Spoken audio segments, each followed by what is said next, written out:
बच्चों मैं नमस्कार बच्चों, मैं वंदना धर्मराज पांडे, मुलुंड महानगर पालिका की शिक्षिका हूँ। आप लोग मैथ्स 1 में 2 चैप्टर पढ़ चुके हैं। पहला समुच्चय और दूसरा है वास्तविक संख्या। आज हम प्रकरण 3 पढ़ेंगे। प्रकरण 3 क्या नाम है चैप्टर का? बहुपद।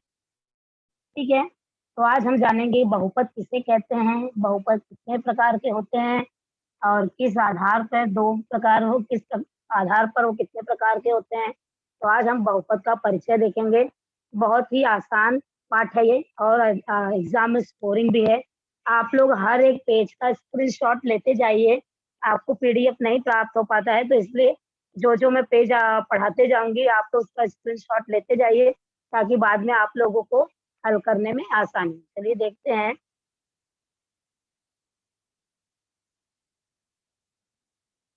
कक्षा 9वीं माध्यम हिंदी, विषय गणित भाग 1, प्रकरण बहुपद और उप प्रकरण, मतलब जो हम लोग उप घटक पढ़ने वाले हैं, वो है हमारे बहुपद का परिचय। चलिए आइए आइए जानते हैं बहुपद का परिचय क्या है। बहुपद का परिचय, पहला यहाँ पर पी का घन माइनस 1/2 पी स्क्वायर धन पी।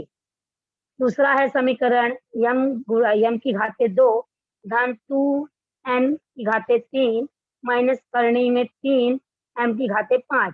इसी तरह तीसरी क्या है, तीसरी यहाँ पर संख्या है वो है 6।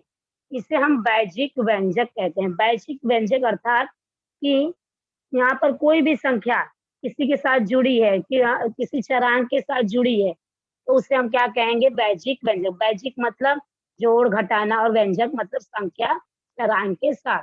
मुझे आशा है आप लोगों को बैजिक व्यंजक का मतलब, बैजिक मतलब क्या होता है? जोड़ घटाना गुणा भाग, और व्यंजक का मतलब क्या होता है?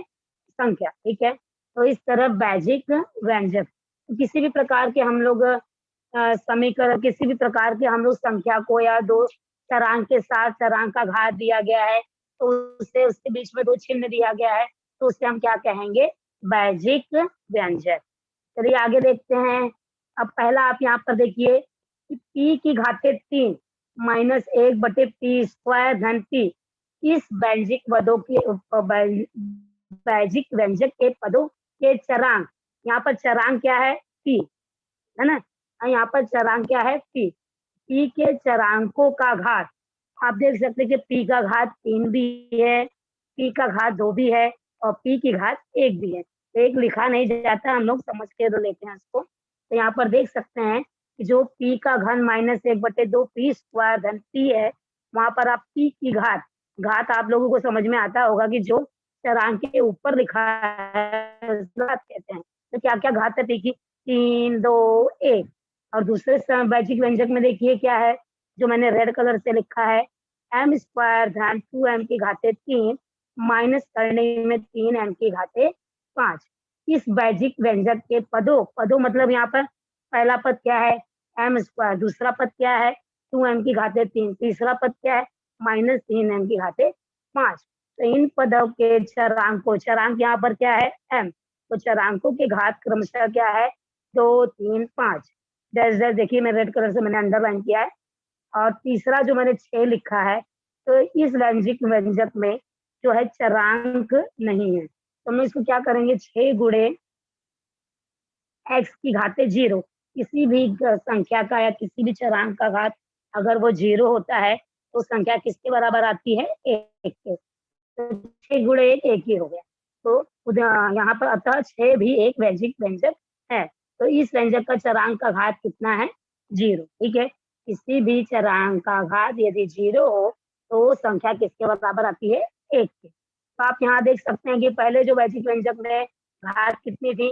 3, 2, 1, 3, 2, 1। और दूसरे वैजिक व्यंजक में 2, 3, 5 और तीसरे वैजिक व्यंजक में घात क्या है?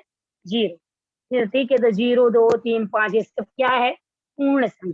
क्या है ये? पूर्ण संख्या। चाहे फिर पूर्ण संख्या है, तो यहाँ पर वही यहाँ पर दिया गया है कि ऊपर दिए गए सभी व्यंजक के चरांकों का घात धन पूर्णांक संख्या है। धन पूर्णांक संख्या है और शून्य अर्थात शून्य भी पूर्ण संख्या है, इसलिए जिन वैजिक व्यंजकों में चरांक के घात पूर्ण संख्या हो और उसे हम लोग क्या कहते हैं, बहुपद। तो बहुपद की क्या परिभाषा है कि जिस वैजिक व्यंजक में चरांकों की घात पूर्ण संख्या हो, 0, 1, 2, 3, 4, 5 ऐसे हो, तो उसे हम कहे उस वैजिक व्यंजक को क्या कहेंगे हम, बहुपद।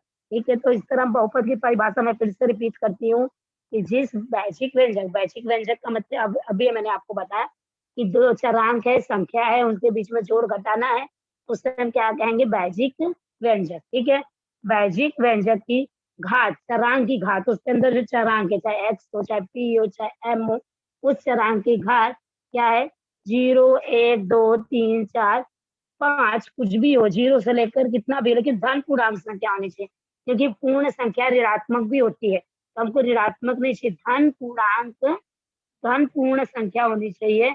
जब धन पूर्ण संख्या होगी तभी वह वैश्विक व्यंजक वह बहुपद कहलाएगा। अगर ऋणात्मक हो तो बहुपद नहीं कहलाएगा। चलिए आगे देखते हैं। 6 माइनस 7 1/2 0 करनी में 3 आदि अचर संख्याओं को अचर बहुपद है। ये भी वैश्विक व्यंजक है, बहुपद है, लेकिन ये अचर बहुपद है। अचर मतलब जो कभी चेंज जो चेंज नहीं होने वाला, उसे क्या कहते हैं, अचर बहुपद। ठीक है, आगे चलिए, आगे देखते हैं। यहाँ पर हम लोग उदाहरण देखते हैं कि करनी में y धन 5 तथा 1/x-3x, ये दूसरा पेज है, 1/x-3x, क्या ये बहुपद है? चलिए देखते हैं बहुपद है कि नहीं। करनी में y धन 5 इस व्यंजक के चरांक यहाँ पर क्या है, y, उसका घात क्या है, 1/2। जब कोई भी चरांक करनी के अंदर है तो उसका घात क्या होता है, 1/2। तो 1/2 पूर्ण संख्या है क्या, नहीं। तो इसके लिए करनी में y + 5 यह वैश्विक व्यंजक बहुपद नहीं है। वैश्विक व्यंजक तो है परंतु बहुपद नहीं है। क्यों नहीं है? क्योंकि इसकी जो घात है वो धन पूर्णांक संख्या नहीं है, इसके लिए यह बहुपद नहीं है। अगर चरांक करनी में है तो बहुपद नहीं। ठीक है, चरांक मतलब जो भी अल्फाबेट हो, ए से लेकर जेड तक, अगर वो संख्या करनी में है तो वो वैश्विक व्यंजक बहुपद नहीं। नेक्स्ट देखिए, 1/x-3x इस व्यंजक में चरांक x की घात क्या है? जब यदि चरांक जो अपना अल्फाबेट है, ए से जेड तक है, एक्स हो, वाई हो, जो भी हो, अगर वो हर में रहेगा, भिन्न है और वो हर में रहेगा, तो उसको हम लोग ऊपर अंश में लेके जाएंगे तो उसकी घात क्या हो जाएगी, -1। -1 एक पूर्ण संख्या नहीं है, इसलिए ये वैश्विक व्यंजक नहीं है। अगर चरांक यहाँ पर हर में हो तो उसे हम लोग पूर्ण संख्या नहीं कहते हैं। ठीक है, वैश्विक व्यंजक नहीं, वैश्विक व्यंजक है परंतु बहुपद नहीं है। तो ये अब यहाँ पर आप लोग समझ गए होंगे कि यदि अगर चरांक की घात ऋणात्मक हो, यदि चरांक हर में हो, यदि चरांक करनी में हो, तो उसकी घात ऋणात्मक आती है और या तो भिन्न में आती है, जो पूर्ण संख्या, धन पूर्ण संख्या नहीं है, इसके लिए वो बहुपद नहीं है। तो आशा है आप लोगों को डिफरेंशिएट करने आ गया होगा कि कौन सा बहुपद है, कौन सा बहुपद नहीं है। फिर से मैं बता दे रही हूँ कि जिस वैश्विक व्यंजक की घात धन पूर्णांक संख्या 0, 1, 2, 3, 4, 5 है, वो वैश्विक व्यंजक बहुपद है। जिस वैश्विक व्यंजक की घात -1, 1/2, -5, जब माइनस हो या भिन्न में हो, तो वो वैश्विक व्यंजक तो बहुपद नहीं है। तो इस तरह हमने देख लिया कि हम किससे बहुपद कहेंगे और किससे नहीं कहेंगे। चलिए आगे देखते हैं। बहुपद के प्रकार, बहुपद का प्रकार किसके अनुसार है, पदों के अनुसार। बहुपद का प्रकार किसके अनुसार है, पदों के अनुसार। 3 भाग है इसके। पहला में देखिए समीकरण के वैश्विक व्यंजक क्या लिखा है, 2x, और उसके बाजू में कॉमा देखिए क्या लिखा है, 5। तो आप उसके नीचे देखिए क्या लिखा है, 2x और 5 के नीचे देखिए प्रत्येक बहुपद में कितना पद है, एक पद। हाँ, यहाँ पर देखिए 2x वो भी एक ही पद है और जो दूसरा लिखा है 5 वो भी एक पद है। तो इसे हम क्या कहेंगे, एक पदी बहुपद। तो जिस बहुपद में सिर्फ एक ही पद होता है उसे हम क्या कहते हैं, एक पदी बहुपद। दूसरा यहाँ पर देखिए बीच में x की घाते 4 धन h तथा की घाते 2 माइनस 3m। तो पहला बहुपद क्या है? यहाँ पर पहला बहुपद x की घाते 4 धन x तथा m की घाते 2 माइनस 3m। तो आप देख सकते हैं कि दोनों प्रत्येक बहुपद में दो दो पद है। तो जिस बहुपद में दो दो पद हो, जिस बहुपद में दो ही पद हो, सिर्फ दो पद हो, उससे हम लोग क्या कहते हैं? द्विपद बहुपद। जिस बहुपद में जिस व्यंजक में सिर्फ दो पद हो, पहला पद और दूसरा पद, उससे हम लोग क्या कहेंगे? द्विपद। तीसरा यहाँ पर देखिए 1/9 वाई स्क्वायर माइनस 2y धन 5। दूसरा बेसिक व्यंजक क्या है? x की घाते 3 माइनस करनी में 3x स्क्वायर। अब यहाँ पर आपको डाउट आ जाए कि संख्या तो करनी में, पद नहीं, संख्या चाहे करनी में हो, चाहे अंश में हो, चाहे हर में हो, किधर भी हो, लेकिन जो चरांक है वो करनी में नहीं होना चाहिए। तो यहाँ पर चरांक करनी में नहीं है, तो x की घाते कितनी है? 2। तो x की घाते 3 माइनस करनी में 3 x स्क्वायर धन 5 है। तो पहला जो बहुपद है उसमें कितना पद है? 3 पद। दूसरा बहुपद है उसमें कितना पद है? 3 पद। तो जिस बहुपद में 3 पद होते हैं उससे हम लोग क्या कहते हैं? त्रिपद बहुपद। ठीक है, तो इस तरह हमने बहुपद का प्रकार पदों की संख्या के अनुसार देख लिया। तो हम लोग को 9वीं में 3 ही पद का पढ़ना है। पहला एक पदी बहुपद, जिस बहुपद में एक ही पद हो।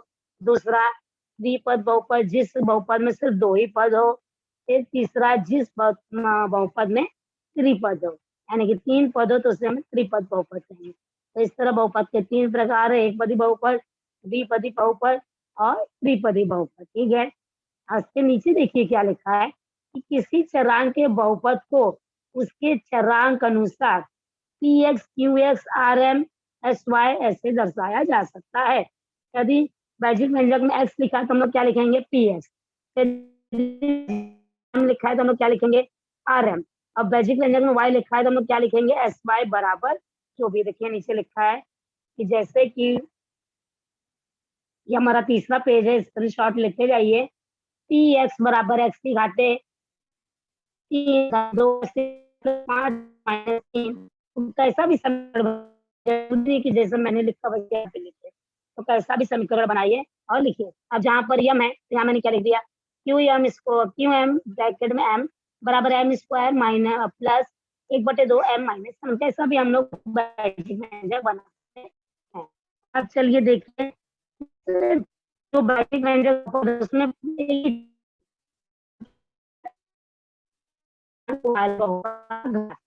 तो सिर्फ हम लोग अभी एक ही बहुपद है, उसमें अलग अलग चरांक नहीं है, एक ही चरांक है। एक्स है तो पूरे एक्स है, वाई है तो पूरा वाई है, जेड है तो पूरा जेड है, पी है तो पूरा पी है, आर है तो पूरा आर है। पहला यहाँ पर देखिए उदाहरण, 2x की घाते 7 धन 4x की घाते 3 धन 9x। तो पूरे बहुपद में ये 3 पदी बहुपद है, क्योंकि यहाँ पर 3 पद है, तो ये तीनों पद में सिर्फ एक्स एक्स एक्स है, एक ही चरांक है। ठीक है, एक ही चरांक है, तो कौन सा चरांक है यहाँ पर? एक्स। तो इसके लिए इसको हम लोग क्या कहेंगे? एक चरांक वाला बहुपद।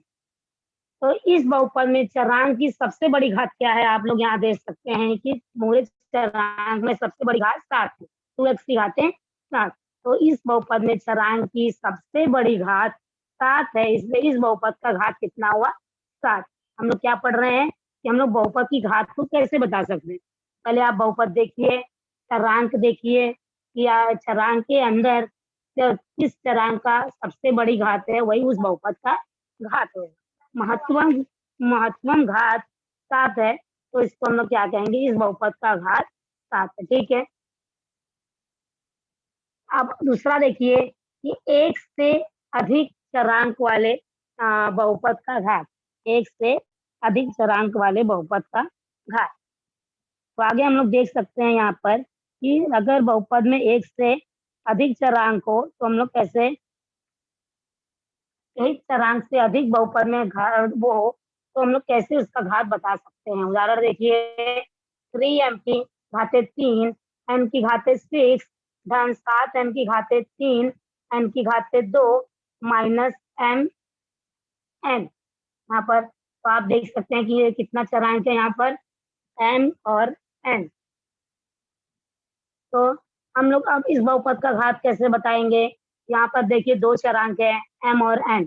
तो पहले वाले पहला पद जो है वो क्या है, 3m की घाते 3n की घाते 6 धन 7m की घाते 3n की घाते 2। तो हम यहाँ पर इस बहुपद का सबसे बड़ा घात क्या है, हम लोग घात को जोड़ सकते हैं।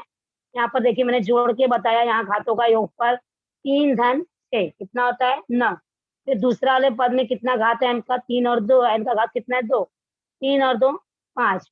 तीसरे वाले पद में जो माइनस है मैंने वहां पर n की घात कितनी है 1 और n की घात कितनी है 1, तो 1 और 1 जोड़े 2। तो सबसे बड़ी संख्या कौन सी है 9। तो इस एक से अधिक चरांक वाले बहुपद का घात कितना आया 9। ठीक है, तो जब आप देखेंगे एक से अधिक चरांक है तो हम लोग को देखना है कि दोनों चरांक की घात को जोड़ने पर जिस चरांक की घात सबसे ज्यादा आती है वही उस बहुपद का घात होता है। तो जब भी एक चरांक वाले समीकरण बहुपद है तो कोई टेंशन ही नहीं आपको, उसमें हम लोग को सीधा सीधा दिखता है कि किस बहुपद का घात क्या होना चाहिए। लेकिन एक से अधिक चरांक है, जैसे आप दूसरा उदाहरण यहाँ देखें m और n वाला, तो दोनों चरांक की घातों को जोड़ना है। जिस जो दो संख्या जोड़ने पर ज्यादा आता है उसे हम क्या कहेंगे 9। यहाँ पर 9 आ रहा है तो इस बहुपद का घात क्या आएगा 9। ठीक है, फिर यहाँ पर देखिए मैंने उदाहरण दिया है 4p² q² प्लस 3p की घात 3 q की घात 4 धन 2p q। यहाँ पर देखिए अलग अलग चरांक है p और q। ठीक है, तो हम लोग देखिए आगे p और q, p पहले पद में 4p² 2p², दो दो जोड़े कितना आया 4। दूसरा पद क्या है 3 p का घन q का घन 4, 4 और 3 जोड़े कितना आया 7 p धन 2 p q। एक यहाँ पर कितना p का घात 1 और q का घात 7। ठीक है, तो इस तरह आप लोग जोड़ते जाइए जिस बहुपद का घात सबसे ज्यादा आता है उसे ही हम लोग क्या कहते हैं, ये इस बहुपद का घात।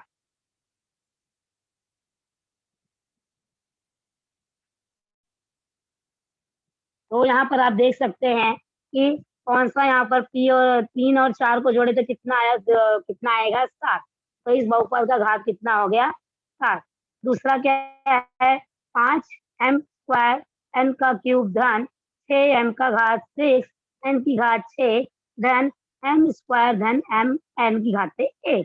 तो 3 और 2, अभी पहले पद में 3 2 जोड़ेंगे तो कितना आया 5।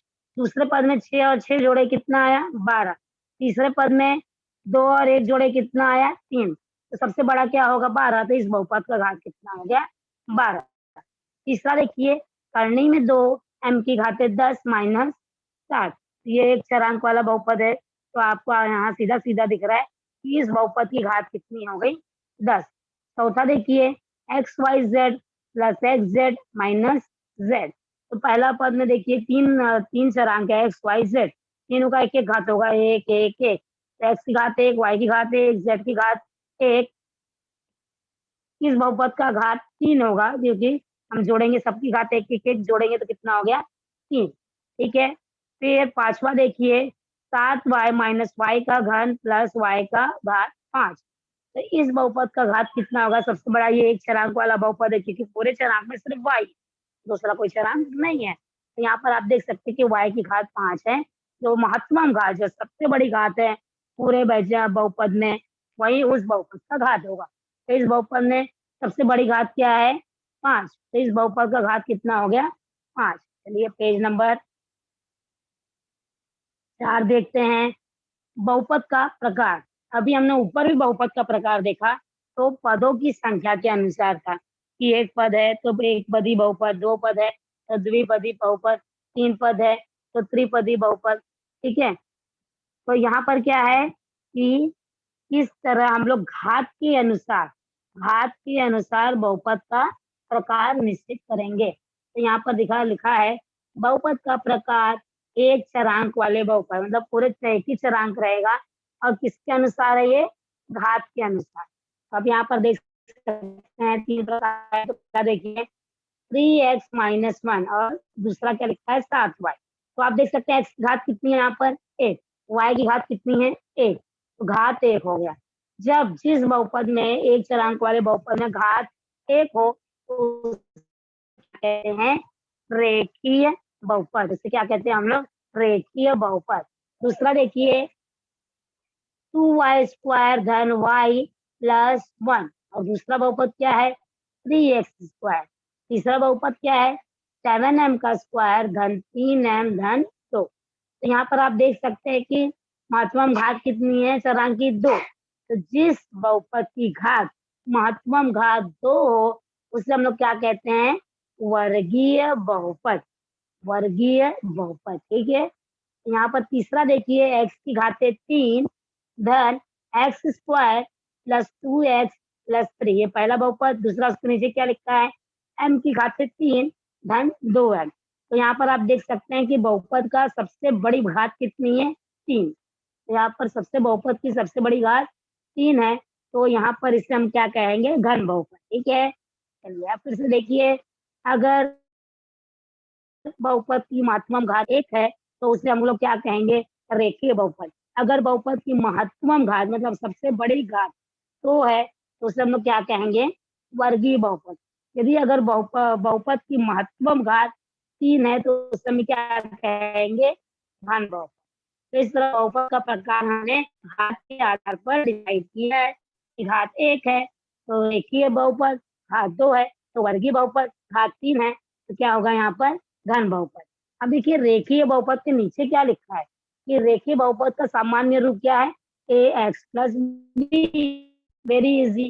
a प्लस बी, ए और बी क्या है? गुणांक, x के साथ गुणांक है और a 0 नहीं होना चाहिए, 0 ही हो गया तो फिर क्या हो जाएगा? क्या बचेगा यहाँ पर? 3x-1 में x 0 हो गया तो सिर्फ -1 बचेगा, तो वो रेखीय बहुपद नहीं होगा, वो अचर बहुपद होगा। सेम यहाँ पर दूसरे में वर्गीय बहुपद में ए सामान्य रूप क्या है? ax² plus bx plus c। यहाँ पर ए बी सी क्या है? गुणांक। ए 0 नहीं होना चाहिए, बी भी 0 नहीं होना चाहिए। अगर ए और बी दोनों 0 हो गए तो ये रेखीय वर्गीय बहुपद से अचर बहुपद बन जाएगा। फिर तीसरा भी देखिए सामान्य रूप क्या है? ax का घन धन bx² धन cx plus d। A B C D क्या है? गुणांक और a 0 नहीं होना चाहिए, b 0 नहीं होना चाहिए, c is not equal to 0। अगर a b c 0 हो गए घन बहुपद में तो घन बहुपद क्या बन जाएगा? अचर बहुपद। तो हम लोग ने इस तरह बहुपद का प्रकार देखा घात के अनुसार। घात 1 है तो रेखीय बहुपद, घात 2 है तो वर्गीय बहुपद, घात 3 है तो क्या हो जाएगा? घन बहुपद। ठीक है, उदाहरण यहाँ देखिए रेखीय बहुपद का। आशा है आप लोगों को ये भी प्रकार बहुपद का समझ में आया होगा। अभी आगे देखते हैं उदाहरण में। देखिए उदाहरण से और क्लियर हो जाएगा आपको। फिर रेखीय बहुपद 2x प्लस 3, कितना x की घात यहाँ पर 1, 5x माइनस 4, x की घात कितनी है 1, 7m माइनस 2, m की घात कितनी है 2, सॉरी m की घात कितनी है 1। ठीक है, तो यहाँ पर x के साथ जो ये x की घात कितनी है 1, तो इस तरह ये रेखीय बहुपद। यदि बहुपद की घात 1 है तो वो रेखीय बहुपद। दूसरा वर्गीय बहुपद का उदाहरण देखिए 5x² प्लस 3। दूसरा उदाहरण 8m² प्लस 3। तीसरा उदाहरण 2m² प्लस 3m प्लस 2। पूरे तीनों बहुपद में m की घात महत्तम घात कितनी है बहुपद की? 2 2 2 2, तीनों में 2 2 है, तो इससे हम लोग क्या कहेंगे? वर्गीय बहुपद। तीसरा क्या है? घन बहुपद। घन बहुपद में आप देख सकते हो पहला उदाहरण m की घातें 3 धन 2m² धन 4m। m की घात सबसे बड़ी कितनी है 3, 3 से बड़ा घात है क्या इसमें? नहीं, तो इसके लिए ये हो गया घन बहुपद। दूसरा उदाहरण देखिए p का घन धन 3p², तो यहाँ पर p की सबसे बड़ी घात कितनी है 3।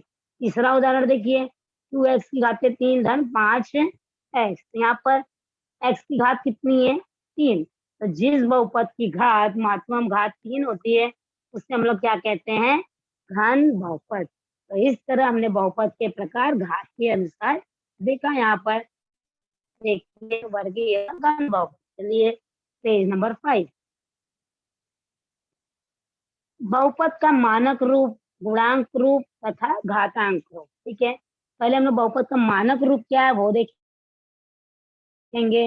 फिर गुणांक रूप क्या है वो देखेंगे और घातांक रूप क्या है वो देखेंगे। चलिए, मैंने एक ऐसा नॉर्मल सा बैजिक व्यंजक लिखा है, बैजिक बहुपद लिखा है। क्या लिखा है मैंने यहाँ पर? x minus 3x² plus 5x। घातांक को पहले अवरोही कर लेते हैं। अवरोही मतलब पहले बड़ा, फिर उससे छोटा, फिर उससे छोटा। ठीक है, अवरोही क्रम में हमने लिख दिया। तो लिखा क्या? यह पहले घात 4 आएगी तो x की घातें 4 माइनस 3x² प्लस x, फिर लास्ट में क्या आएगा? 5। तो इस तरह हमने क्रम में लिख दिया, पहले घात 4, फिर 2, फिर 1, फिर संख्या आई 5। तो यह ऊपर दिए गए, यहाँ यह ऊपर दिए गए बहुपद का मानक रूप है। मानक रूप मतलब कितना भी बड़ा आपको बहुपद दे दिया गया है, कितना भी उसमें घात दे दिया गया है, तो आपको उसको ऑर्डर से अरेंज करना है। ठीक है, पहला कौन सा, सब पहले ढूंढना है उसमें कि कौन सी सबसे बड़ी घात वाला पद है, उसको आगे करना है। फिर उसके बाद वाला जो संख्या है उसको करना है, फिर उसके बाद वाला, उसके बाद वाला, ऐसे करते करते लाइन से आपको लगाना है और लास्ट में जो सबसे छोटा रहेगा उसको लिखना है। ठीक है, तो इससे हम क्या कहते हैं? अवरोही क्रम। तो फिर हमारा वो बहुपद मानक रूप में हो जाता है। ऑर्डर वाइज को हम लोग क्या बोलते हैं? मानक रूप। ठीक है, फिर यहाँ पर हमने क्या देखा आगे कि इस बहुपद में x का तीसरा घात नजर आपको नहीं आ रहा होगा, 4 दिख रहा है ना? x की घात 4 minus 3x² plus x plus 5, लेकिन x की घात 3 दिख रही है क्या? नहीं। तो हम लोग क्या लिखेंगे कि वहां पर हम लोग ऐड करेंगे कि 0x की घात 3, यह हम मान के रख सकते हैं, क्योंकि हम अवरोही क्रम में लिख रहे हैं ना, तो हमको सब चाहिए, 4 के बाद 3 भी आना चाहिए, लेकिन इस बहुपद में 3 नहीं है, तो हम लोग उसको 3 को उसमें ऐड करेंगे। 0x की घातें 3, किसी भी संख्या का 0 तो हमारा बहुपद चेंज नहीं होगा, क्योंकि हम लोग उसको 0x की घातें 3, 0 का गुणा किसी भी संख्या में जोड़ेंगे तो उसके ऊपर कोई इफेक्ट नहीं होता है, इसके लिए यहाँ पर 0x की घातें 3 ये हम मान के रख सकते थे। बहुपद कैसे बन जाएगा? x की घातें 4, अब 4 के बाद 3 आना चाहिए, इसलिए देन देखिए मैंने पिंक कलर से अंडरलाइन करके लिखा है, x की घातें 4 देन 0x की घातें 3, फिर हमारा आगे तो है minus 3x² plus x plus 5, क्या मानक रूप है और इसको ही हम लोग घातांक रूप बोलते हैं। जब हम घात को ऑर्डर वाइज लिखते हैं 4, 3, 2, 1, तो उस बहुपद को हम लोग क्या कहते हैं? घातांक रूप। मानक रूप किसे कहते हैं? अवरोही क्रम में लगाना। घातांक रूप किसे कहते हैं? कि जो घात नहीं है, जो घात उस बहुपद में नहीं है, घात वाला संख्या, उसमें उसको ऐड करना, उससे हम लोग क्या कहते हैं? घातांक रूप। ठीक है, उदाहरण देखिए यहाँ पर पहला, x घाते 5 धन x की घाते 6 धन 4x की घातें 3 धन 2x की घातें 2 धन 6x धन 3। तो आप यहाँ देख सकते हैं कि 5, 6, 3, 2, 1 असल आगे पीछे है, तो हमने इसको बहुपद का घातांक रूप कैसे लिखेंगे? यहाँ पर आप देख सकते हैं x की घातें 6 पहले बड़ा वाला लिखिए, फिर x की घातें 5, फिर उससे छोटा वाला। आप देख सकते हैं उदाहरण 1 में x की घातें 4 नहीं है, तो हम उसको उसमें ऐड करेंगे, जो घात नहीं होती उसके आगे 0 लिख के x लिख के उसका घात उतना लगा देना है। तो यहाँ पर 4 घात नहीं है, तो धन 0x की घातें 4 धन 4x की घातें 3 धन 2x² धन 6x प्लस 3, ये हमारा घातांक रूप हो गया। ठीक है, पूरा बहुपद वैसे ही लिखना है, सिर्फ जो घात उसमें नहीं है उसके साथ 0 ऐड करके और वो चरांक बाजू में लिख के उस चरांक की उतनी घात लिख के हम लोग को उसका उदाहरण दूसरा, x की घातें 4 धन 2। अब यहाँ पर सीधा x की घातें 4 धन 2 लिखा है, तो 4 के बाद 3 होता है, 2 होता है, 1 होता है, वो सब नहीं है, तो उसके साथ हम सब 0 0 लिख के इसको ऐड करें। यहाँ पर देखिए पहले हमने लिख दिया उत्तर उसका, x की घातें 4 धन 0x की घातें 3 धन 0x की घातें 2 धन 0x की घातें 1, 1 लिखा नहीं जाता है, धन 2। ठीक है, तो हमारा ये सब पूरा इसका घातांक रूप हो गया।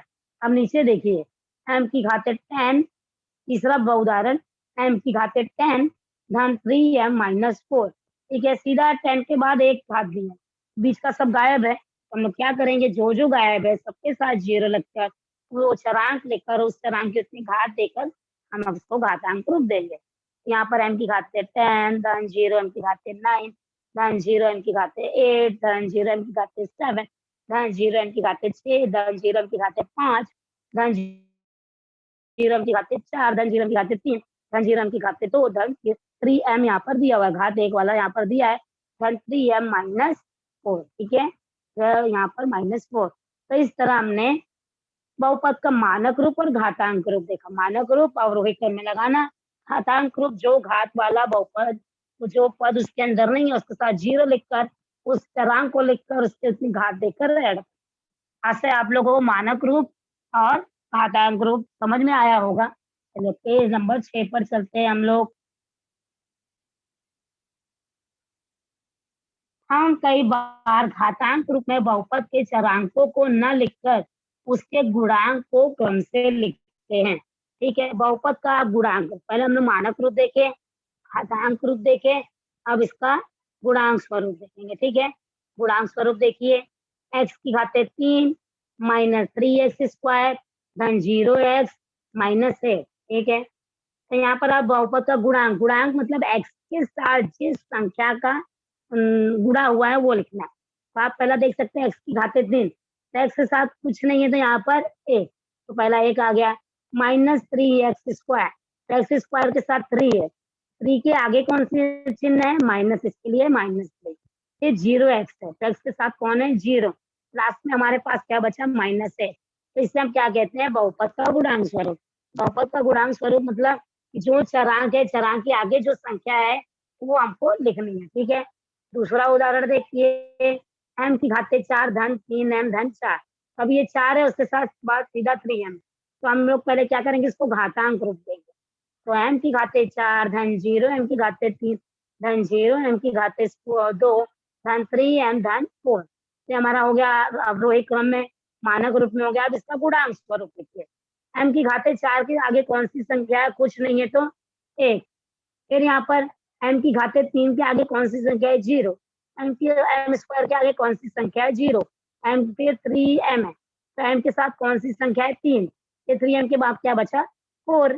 तो इस तरह हमारा गुणांक स्वरूप हो गया। चलिए तीसरा उदाहरण देखते हैं, x का घन धन 3x माइनस 5। अब यहाँ पर घन के बाद सीधा 3x दिया, तो यहाँ पर वर्ग नहीं है, तो हम पहले वो घातांक रूप लिखेंगे इसका, x की घात 3 धन 0x स्क्वायर धन 3x माइनस 5। अब x की घात 3 के साथ कौन सी संख्या, कुछ नहीं तो 1। x स्क्वायर के साथ कौन सी संख्या है, 0। x के साथ कौन सी संख्या है, 3, बाद में क्या बचा, -5। आगे देखिए चौथा उदाहरण, n की घात 7 धन 6n की घात 3 धन 4n स्क्वायर धन n धन 6। तो 7 दिया है, 7 के बाद सीधा घात क्या दिया है, 3 और 2, तो 6 गायब है, 5 गायब है, 4 गायब है, तो हम लोग पहले सब उसको लिखेंगे। यहाँ पर n की घात 7 धन 0n की घात 6 धन 0n की घात 5 धन 0n की घात 4 धन 6n का घन धन 4n स्क्वायर धन n धन 6। अब इसका गुणांक स्वरूप लिखिए, 7 n की घात 7 के साथ कौन सी संख्या है, वहां कुछ नहीं लिखा है तो 1। n की घात 6 है, n की घात 6 उसके आगे कौन सी संख्या है, 0। n की घात 5 कौन सी संख्या है, 0। n की घात 4 के साथ कौन सी संख्या है, 0। n की घात 3 उसके साथ कौन सी संख्या है, 6। n की घात 2 उसके साथ कौन सी संख्या है, 4। n के साथ कौन सी संख्या है, कुछ नहीं तो 1। फिर उसके बाद लास्ट में क्या बचा है, 1। ये हमारा गुणांक स्वरूप हो गया। फिर पांचवा 2m धन 1, ये तो सिंपल है, घात 1 की है ये, तो यहाँ पर m के साथ कौन सी संख्या है, 2, बाद में क्या बचा, 1। ये हो गया हमारा गुणांक स्वरूप। हमने क्या क्या देखा अभी, बहुपद का मानक स्वरूप मतलब अवरोही क्रम में लिखना, बहुपद का घातांक स्वरूप मतलब उसको घात स्वरूप में लिखना, जो घात नहीं है उसके आगे 0 लिखना। फिर हमने क्या देखा, गुणांक स्वरूप, तो गुणांक जो x के साथ, जो चरांक के साथ जो जो संख्याएं हैं उसके साथ लिखना। क्या आगे है, आगे यहाँ पर देखिए, अब मैंने यहाँ तक हम लोग पढ़ चुके हैं। अब हम लोग कुछ प्रश्नों को हल करेंगे कि क्या क्या हम लोग से पॉइंट 1 से आप लोगों को आगे सिखाया जाएगा। लेकिन ये मैंने कुछ उदाहरण से कुछ अपने मन से प्रश्न लिए हैं, तो देखिए अब हम लोग करते हैं इसको। क्वेश्चन नंबर 1, 1/, पहला क्या दिखा है, 1/m धन 2। तो हम लोग को यहाँ पर पहचानना है कि क्या ये चारों में से कौन सा बहुपद है या नहीं। तो देखिए हम लोग एक एक करके हल करते हैं। 1/n धन 2। अब यहाँ पर आप देखिए, मैंने आपको पहले ही बताया था कि अगर चरांक हर में है और उसको हम अंश में ले जाते हैं तो उसकी घात ऋणात्मक हो जाती है, जो कि धन पूर्ण संख्या नहीं है। और धन पूर्ण संख्या नहीं तो वो बहुपद नहीं है। 1/n धन 2 ये बहुपद नहीं है क्योंकि -1 एक पूर्ण संख्या नहीं है। एक्स स्क्वायर धन 2 ये बहुपद है क्योंकि यहाँ पर चरांक की घात जो है वो महत्तम घात कितनी है, 2, जो पूर्ण संख्या है, धन पूर्ण संख्या है, इसके लिए यह बहुपद है। तीसरा देखिए, एक्स की घातें 2 धन 3। अब आप लोग खुद ही पहचान जाएंगे कि यहाँ पर एक्स की घात तो -2 है, तो ये धन पूर्णांक पूर्ण संख्या नहीं है, इसके लिए बहुपद नहीं है। करनी में 6x धन 3। अब आप यहाँ पर करनी देखकर कंफ्यूज हो जाएंगे। आप यहाँ पर ध्यान दीजिए कि संख्या करनी में है, चरांक करनी में नहीं है। चरांक जो है वो बाहर है करनी के, तो यहाँ पर एक्स की घात कितनी होगी, 1। इसके लिए यहाँ पर एक जो पूर्ण संख्या है, धन पूर्ण संख्या है, इसके लिए यहाँ पर ये करनी में 6x धन 3 यह बहुपद है। ठीक है, अब ये चारों उदाहरण देखकर आप लोगों को कौन सा बहुपद है कौन सा बहुपद नहीं है आराम से आप वर्गीकरण कर सकते हैं। चलिए आगे देखते हैं क्वेश्चन नंबर 2। निम्नलिखित बहुपदों का घात लिखिए। Very easy. करनी में 7 ये अक्षर बहुपद है ना, तो अक्षर बहुपद का घात कितना होता है, 0। फिर दूसरा क्या है, एक्स की घातें 3, तो वेरी इजी, एक्स का आपको कितना घात दिख रहा है, 3। फिर तीसरा देखिए 2m की घातें 7, m की घातें 3 धन 4m। तो मैंने आपको अभी बताया कि ये एक से अधिक चरांक वाला बहुपद है। तो m की घात कितनी है, 7, m की घात कितनी है, 3। 7 और 3 को जोड़े तो कितना है, बहुपद का घात 10। ठीक है, फिर 4p स्क्वायर धन 5p 7। यहाँ पर आप देख सकते हैं p का घात 2 भी है, p का घात 7 भी। हम लोग को देखना है कि बहुपद में सबसे बड़ी घात कौन सी है, महत्तम घात कितनी है, वही बहुपद का घात होगा। इस बहुपद का घात कितना हो गया, 7। ठीक है, फिर आगे देखिए पांचवा उदाहरण 7m की घातें 3, n की घातें 2 धन 7m की घातें 5, n की घातें 5। ठीक है, यहाँ पर 5 और 5, यहाँ पर n लिखना छूट गया है लेकिन आप लोग लिख लीजिए। तो -7m n, यहाँ पर आप देख सकते हैं कि m और n की कितनी घात है, 5 5 5 5 कितना होता है, 10। ठीक है, 3 2 को जोड़ेंगे तो 5 होता है। m की घातें 1, n की घातें 1 जोड़ेंगे तो 2 होता है। ठीक है, तो सबसे बड़ी संख्या क्या आएगी यहाँ पर, 10। ठीक है, हम यहाँ पर 6x की घातें 0, किसी भी चरांक का घात 0 है तो हमने उसको बता नहीं सकते, निश्चित किया नहीं जा सकता कि इस बहुपद का घात कितना होगा। आंसर 0 भी लिख सकते हैं लेकिन निश्चित किया नहीं जा सकता कि इसका घात कितना होगा। ठीक है, ये आगे निम्नलिखित बहुपदों का वर्गीकरण रेखीय बहुपद, रेखीय वर्ग तथा घन बहुपदों में कीजिए। ठीक है, तो यहाँ पर देखिए मैंने कितना उदाहरण लिखा है, 8। पहला क्या है, 2x की घातें 3 धन 4x धन 2। अब इसमें घात कितना दिख रहा है आपको, कितना मात्रा घात दिख रहा है, 3। एक कौन सा बहुपद हुआ, घन बहुपद। दूसरा उदाहरण देखिए 5x, यहाँ पर 5x की घातें कितनी है, 1। x की घात कितनी है, 1। तो जिस बहुपद की घात 1 है वो क्या हो गया, रेखीय बहुपद।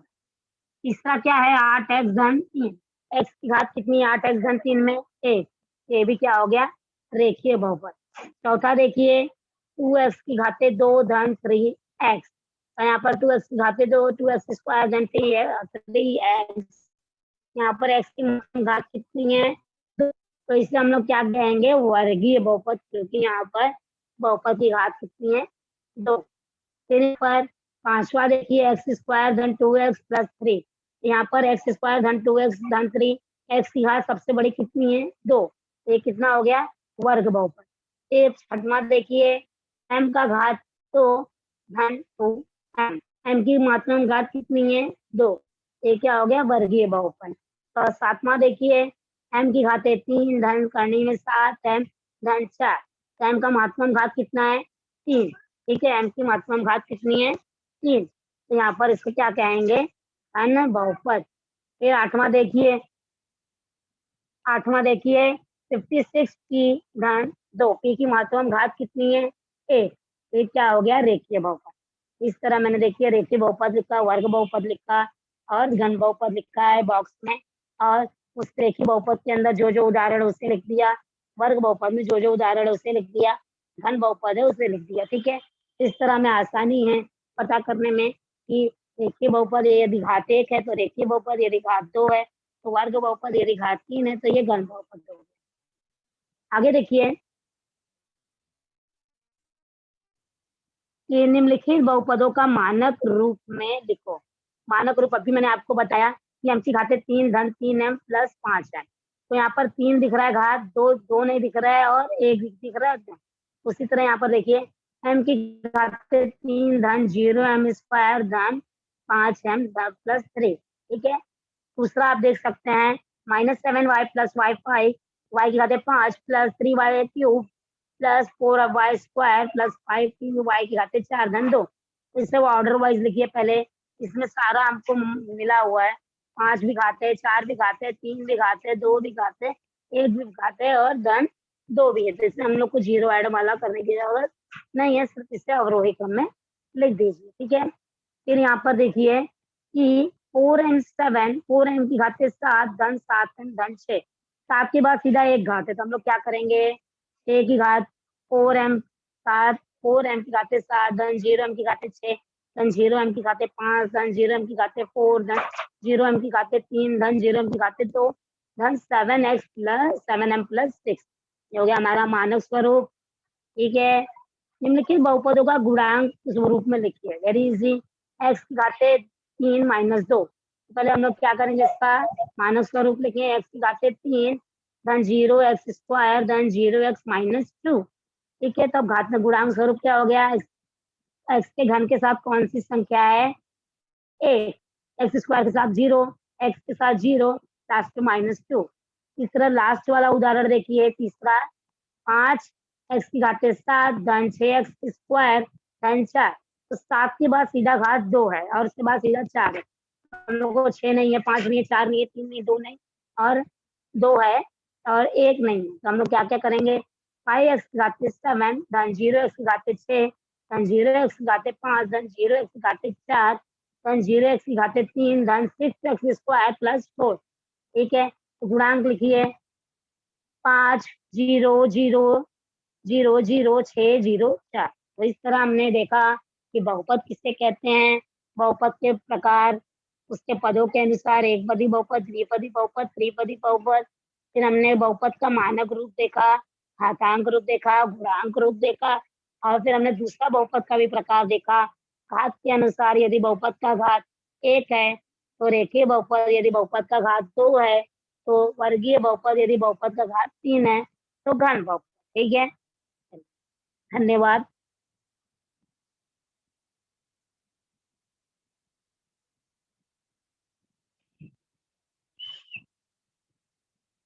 चलिए अब आप लोगों को जो भी डाउट है वो पूछ सकते हैं।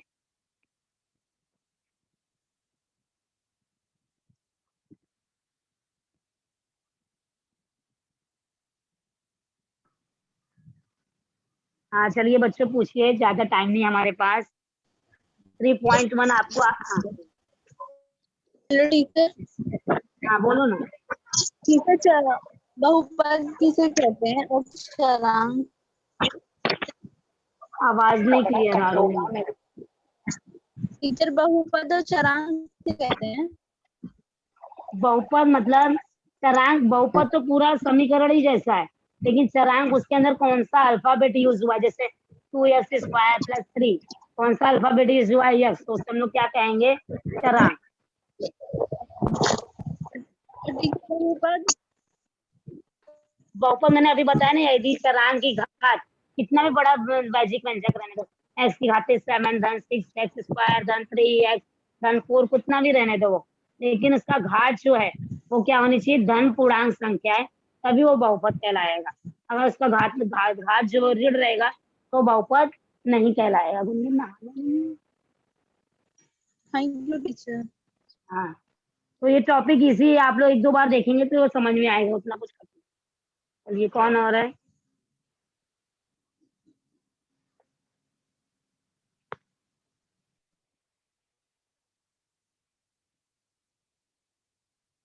नेक्स्ट।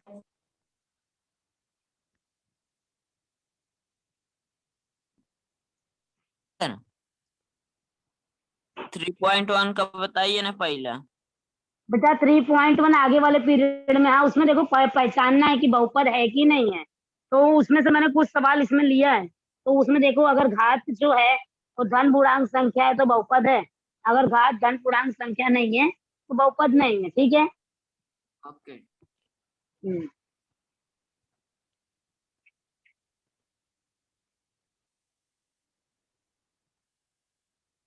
आगे। Hello teacher. हाँ बोलो ना। Good morning teacher. Good morning. Good morning. Teacher निर्देशांक सम संख्या मतलब? क्या? निर्देशांक सम संख्या। रेशन क्या होता है बेटा? ध्यान से सुनाई नहीं दे रहा है। निर्देशक सम संख्या। सम संख्या वो अपनी 2 4 6 8 ये सब है। धनात्मक संख्या पूर्ण संख्या होनी चाहिए। धनात्मक संख्या तो माइनस में भी होता है ना, -1 -2 ये भी पूर्ण संख्या ही है। लेकिन हम लोग को बहुपद पहचानना है, तो वहां पर घात वो क्या होना चाहिए? धनात्मक पूर्ण संख्या होना चाहिए। धन का मतलब धनात्मक होना चाहिए यहाँ पर। आगे। टीचर अब हमारे बहुपद क्या होता है? बहुपद जिस वैजिक व्यंजक की घात, जितना भी बड़ा समीक वैजिक व्यंजक रहने दो, उसकी घात जो है धन पूर्णांक संख्या है, तो उस वैजिक व्यंजक को हम लोग क्या कहेंगे? बहुपद। और अपर बहुपद? अचर बहुपद जैसे 6 4 एक ही संख्या है, तो 6 4 अचर मतलब जो कभी चेंज नहीं होता।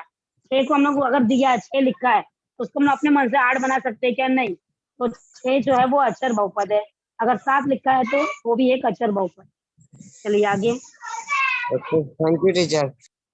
ओके।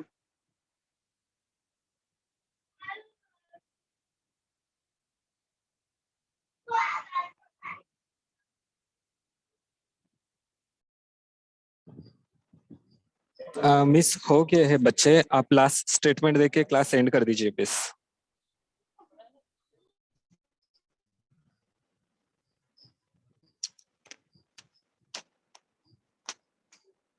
मिस माइक म्यूट है आपका। हेलो। हाँ तो बच्चों हाँ आगे मिस। आप लोग उदाहरण देखकर प्रश्नों के हल कीजिए। आगे के पीरियड में हम लोग 3.1 वो भी करेंगे।